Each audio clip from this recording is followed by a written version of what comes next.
Hi, our names are Katie Foster and Anthony Bosco, and for our project, we decided to compare AMC theaters and Regal cinemas. We decided to study AMC Lowe's and Regal cinemas because they are the two most popular theaters seen throughout the country. The goal of our study was to look in depth at two highly competitive yet almost identical organizations.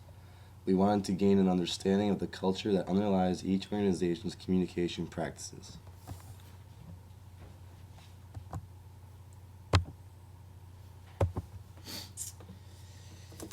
AMC Lowe's Theaters was established by three brothers, Maurice, Edward, and Barney Dubinsky, who were actors and settled down in Kansas City, Missouri, and purchased the Regents Theater in 1920. Changing their family name to Durwood, their company then became known as Durwood Theaters, which Edward expanded into a chain of a dozen movie houses and drive-ins. Edward and his son Stanley continued to expand the business together, and in the early 1950s, Stanley came up with the idea of creating the first multi-screen theater. The first originally designed multiplex cinema in the world, the Parkway Twin, was built in South Kansas City in 1963. It was a huge success, and by 1968, Durwood's multi-screen theater chain had expanded nationwide and was renamed America Multi-Cinema Incorporated in honor of their signature facility. They then added other signature movie theater features such as the armchair cup holder and stadium seating. Peter C. Brown began working close with the Durwood family and was named CFO in 1991, but after Ed Durwood's passing in 1999, he was named CEO and guided the theater towards features such as online ticketing, the buying of Lowe's theaters in 2006, and increasing total revenue from $400 million in 1991 to $2.4 billion in 2008. Most recently, in 2009, following Brown's retirement, Gerardo Lopez became the fourth CEO in AMC history. The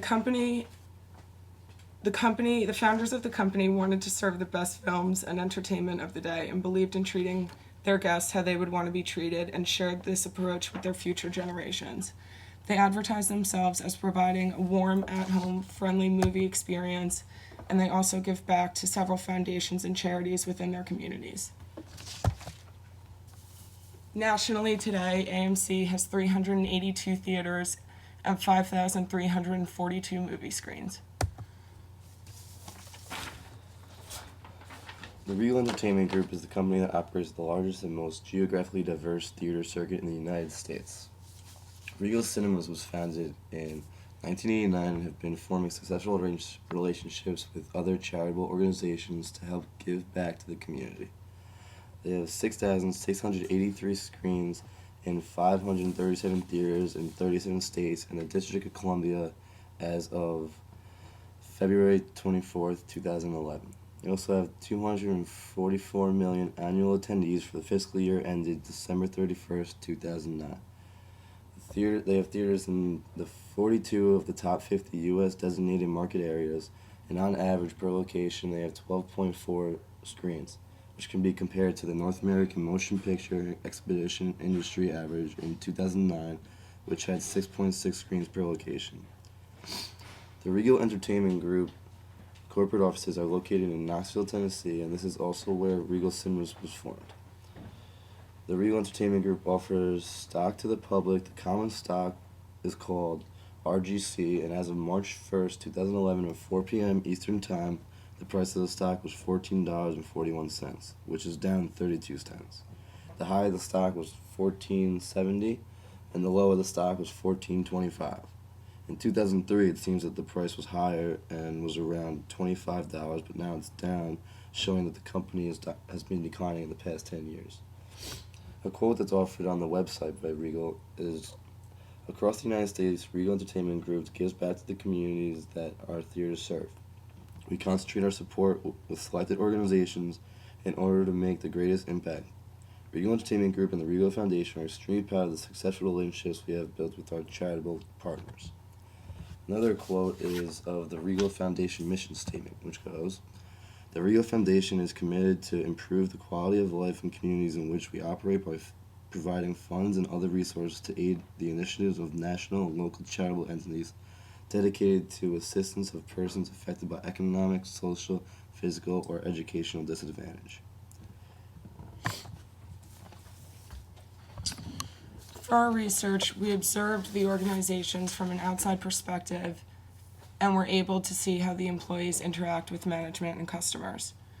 We researched each organization's website, learning their histories, foundations, and core values, and we interviewed a former employee of Regal Cinemas, which gave us an inside perspective of the communication within the organization and the relationships formed. When interviewing this former employee, he told us that when he was hired, the only training or mentoring he received was how to use the machines behind the concession stand, and was told he had to ID customers for certain movie ratings. However, also admitted he rarely did this. He was paid minimum wage and worked 8-hour days, but said the work did not affect his other aspects of his life because of how easy the work was. He said the most important feature of his job were the face-to-face interactions with the customers, and he always had to be polite and smiling in order to create a happy atmosphere that customers would want to return to. From a functionalist approach, the Regal's Entertainment and AMC do not usually advertise through television. They do, however, have times of movies listed in newspapers for people. In the journal news, they also offer advertisements in the form of main movie posters and pictures on the page before the listings. A core value that is shared by the two organizations, that is the value of the customer satisfaction is primary. Providing the service that the employee is assigned that day with a smile is how they are engineered through communication. Smiling and being polite is a responsibility of the employees when communicating with customers.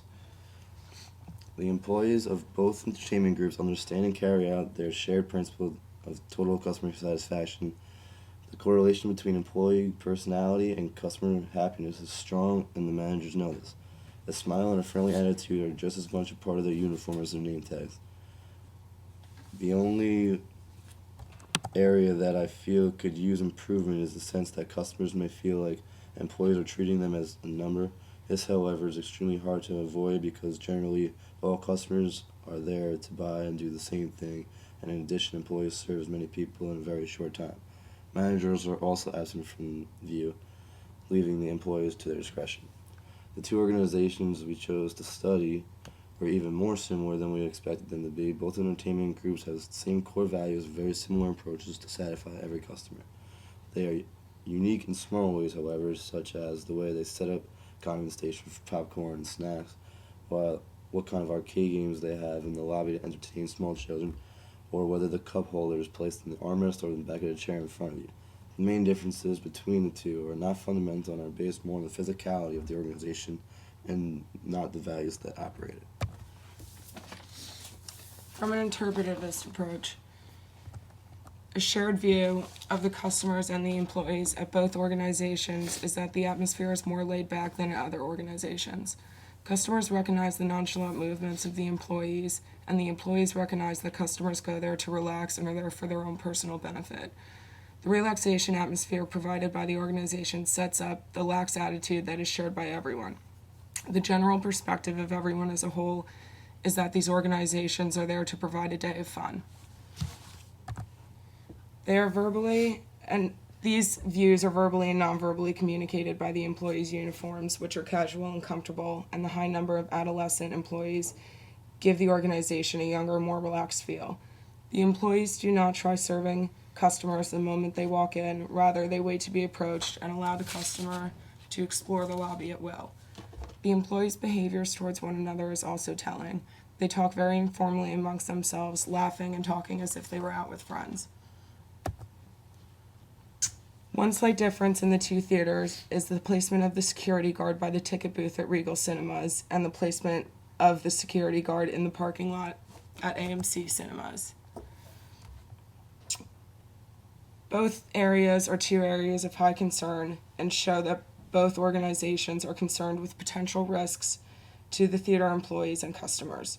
There is no sense of family among the different levels of hierarchy of theater workers. However, among the lower level employees themselves, who are all of equal power and capabilities, There was a strong sense of companionship and comfort felt between them.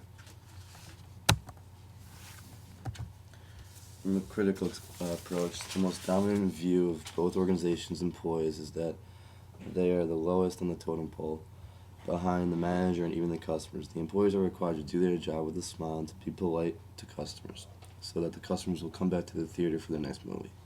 Another view that is pretty dominant is that the employees and customers make it clear they are there for one reason. Employees are there for make the little money they make, and the customers are there to watch the movie of their choice and spend money on overpriced items. The customer's acknowledgement of the overpriced items shows the view of the organization's view that they know the customers will buy them anyway, so why lower the prices? The voices of the employees at these two are relatively silenced, since they have to serve the customers happily. I'm sure there have been times when an employee wanted to express some of their thought at a customer, but must hold back or they will lose their job. In a sense, there is room to argue that the manager has their voice silenced minimally too. The manager just doesn't tell the employees just to hang out when they are done with the customers, but the organizations are so flexible that the manager telling them that has little effect. The view of the organizations really do not have to compete with one another, because the view is simple. Make the customer happy and complete the few simple specified tasks the job entails.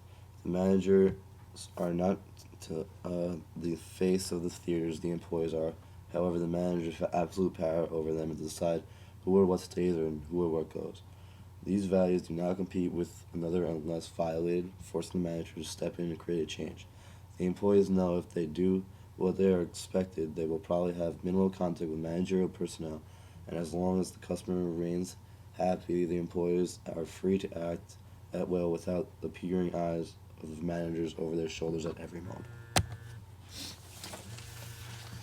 Some key lessons we learned during this study were that in a company, every employee can give a customer a certain vibe of how hard the company works and how much each employee cares about their job.